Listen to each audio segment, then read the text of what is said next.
السلام عليكم. تعالوا اقول لكم اكتر 3 اخطاء بتبوظ اي نظام غذائي مهما كان قوي.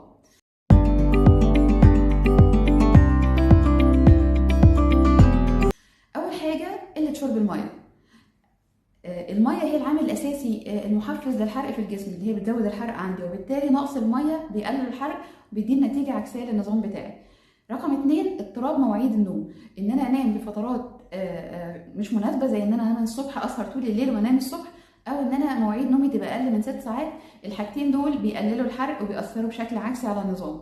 رقم 3 ان انا اكل كميات قليله قوي او كميات كبيره قوي. يعني بعض الناس بيظن انه لو شال مكونات من النظام الغذائي بتاعه وقلل الاكل اللي بياكله ده هيزود الوزن اللي احنا بننزله في اخر الشهر، ولكن الحقيقه ان الجسم بيخش في حاجه اسمها starvation مود، فبالتالي بيقلل الحرق عشان يواكب الجوع اللي هو بيواجهه مع النظام الغذائي، وبالتالي بياخد نتيجه عكسيه للنظام. كذلك بعض الناس بيمشي على اكل صحي ولكن بياكل كميات كبيره، فبيلاقي النتيجه برده عكسيه، لان الاكل الصحي لازم يكون بكميات معينه عشان اخد السعرات اللي جسمي محتاجها بس، والباقي من السعرات دي الجسم يحرقه من الدهون اللي جواه. فدي 3 اخطاء لو انا عملتهم في اي نظام غذائي للاسف هيدينا نتيجه عكسيه، خلي بالكم منهم.